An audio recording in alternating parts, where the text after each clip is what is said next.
क्या आपने कभी किसी जिंदा इंसान को स्वर्ग जाते देखा है? क्या एक मानव इतना अहंकारी हो सकता है कि ऋषियों को पालकी उठाने पर मजबूर कर दे?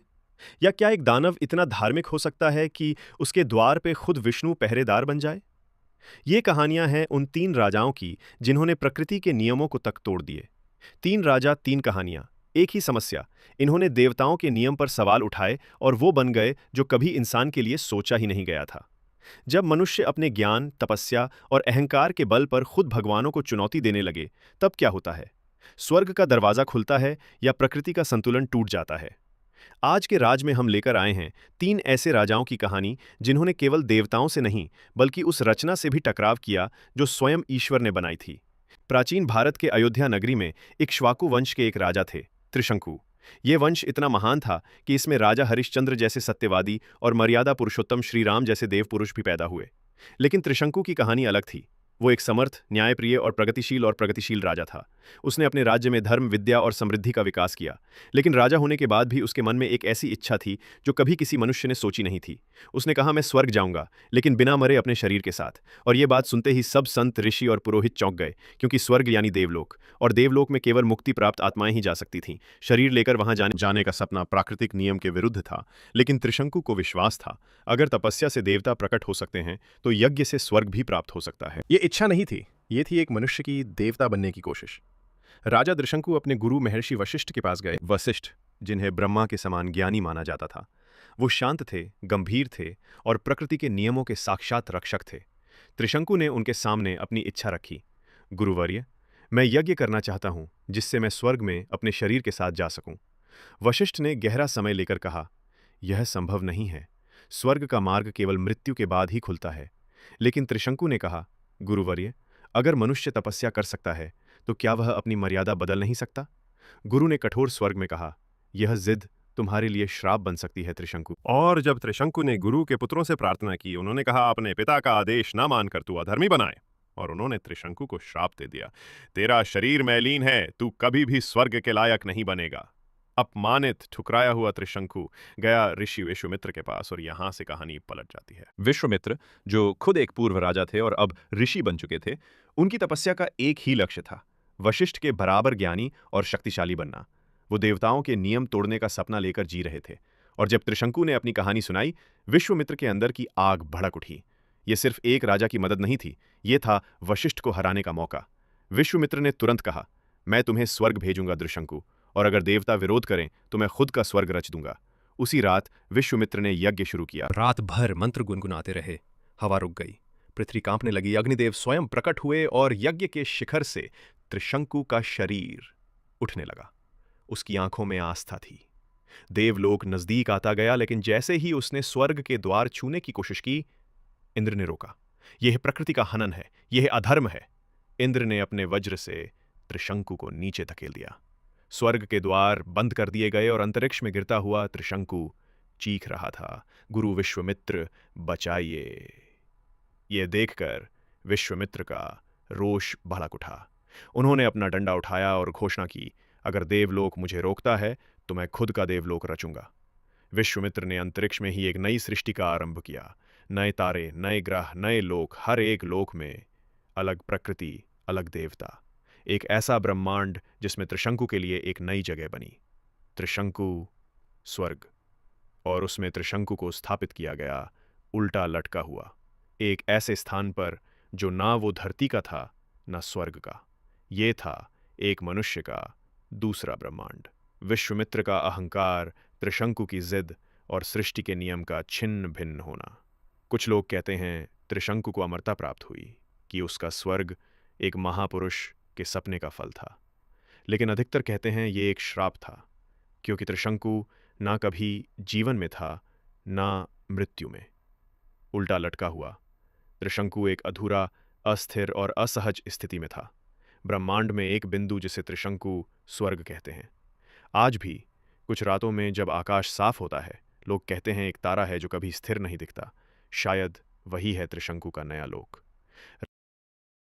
राजा नहुष अयोध्या के एक शिवाकु वंश से थे, एक चक्रवर्ती सम्राट। उनका चरित्र इतना पवित्र था कि देवता भी उनकी प्रशंसा करते थे। उन्होंने 100 अश्वमेघ यज्ञ किए थे, जिनका फल सिर्फ इंद्र जैसे देवता को मिला था। इतना तेज, इतना तपोबल कि उनका मुख प्रकाशमान रहता था। सब कुछ ठीक था जब तक देवराज इंद्र ने वृत्रसुर नामक असुर का वध नहीं किया। वृत्रसुर एक ब्राह्मण था और उसकी हत्या ब्रह्म हत्या के समान थी। इंद्र ने भय के मारे स्वर्ग छोड़ दिया और एक कमल के फूल में छुप गए। अब स्वर्ग राजा के बिना था और अब स्वर्ग के देवता बिना राजपाट के थे। ब्रह्मा, विष्णु और अन्य देवताओं ने मिलकर कहा, नहुषी एकमात्र ऐसे राजा हैं जो स्वर्ग संभाल सकते हैं। और इसी प्रकार एक मानव को स्वर्ग का राजा बना दिया गया। नहुष ने इंद्र का सिंहासन संभाला। देव ऋषि नारद ने कहा, अब आप इंद्र हैं, आपको इंद्र के नियमों का पालन करना होगा। पहले कुछ दिनों तक सब सही था, लेकिन धीरे धीरे शक्ति का नशा उनके सर चढ़ गया। उन्होंने इंद्र की पत्नी देवी शची को अपना बनाने की इच्छा व्यक्त की। स्वर्ग के नए राजा अब धर्म भूल चुके थे। नाहुष का तेज अब घमंड बन रहा था। उसने ऋषियों, मुनियों, देवताओं से अपने लिए सेवा कराना शुरू कर दिया था और एक दिन उसने कहा, मैं शशि से विवाह करूंगा, उसे तुरंत मेरे पास लाया जाएगा। शशि समझ गई कि यह अहंकारी बन चुका है। उसने समय जीतने के लिए नाहुष से कहा, मैं विवाह तभी करूंगी जब आप मुझे पालकी में बिठाकर स्वर्ग में यात्रा करवाएंगे और उस पालकी को ऋषि मुनि उठाएंगे। नाहुष मान गया। उस पालकी में 4 ऋषि लगे। विश्वामित्र, अत्रि, भारद्वाज और स्वयं अगस्त्य ऋषियों को एक मानव के अहंकार का बोझ उठाना पड़ रहा था। नाहुष बार बार चिल्लाता, सर्प सर्प तेज चलाओ। अगस्त्य ने झटक कर कहा, हम ऋषि हैं, आपके सेवक नहीं।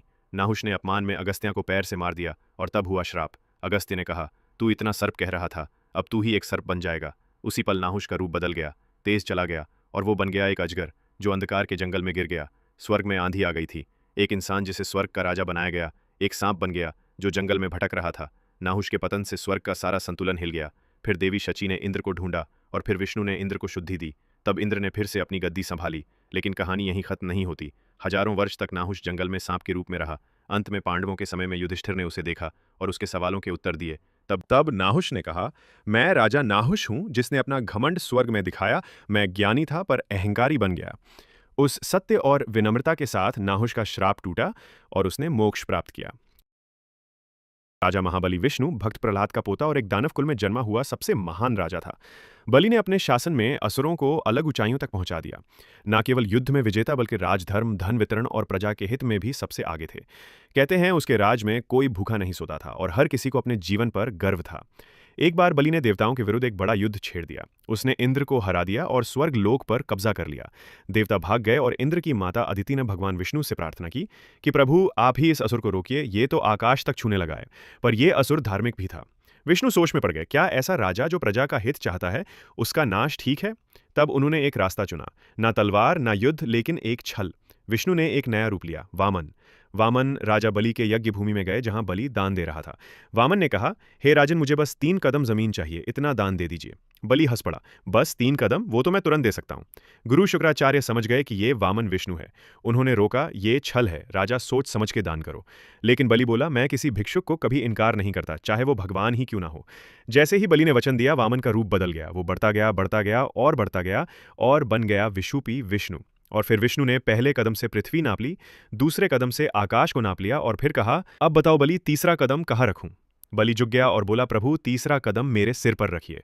विष्णु ने उसका सिर दबाया और बलि पाताल लोक में चला गया। क्या आप भी सोच रहे हैं कि बलि को हराया गया? नहीं, ये उसकी सबसे बड़ी जीत थी। विष्णु स्वयं प्रभावित हुए। एक असुर जिन्होंने दान, समर्पण और सत्य की इतनी बड़ी मिसाल दी। उन्होंने बलि से कहा, मैं तुमसे इतना प्रभावित हूं कि तुम जब चाहो तब पृथ्वी पर लौट सकते हो। और ये वचन आज भी जीवित है।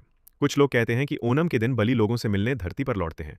बलि को श्रापित नहीं किया गया था, उसे एक लोक दिया गया जिसका नाम है सुतला, जो स्वर्ग से भी उत्तम है। और विष्णु ने स्वयं बलि के गेटकीपर बनने का निर्णय लिया। बलि एक ऐसा असुर जिसके द्वार पे खुद भगवान खड़े हैं। क्या ये असुर था या भगवान, या फिर दोनों का एक बेहतरीन संगम? त्रिशंकु, जिसे स्वर्ग छोड़ न सका और धरती रख न सकी। नहुष, जिसे देवताओं ने गोद लिया पर अहंकार ने जमीन पे घसीट दिया। और बलि, जिसे हराया गया लेकिन फिर भी जीता हुआ कहा गया।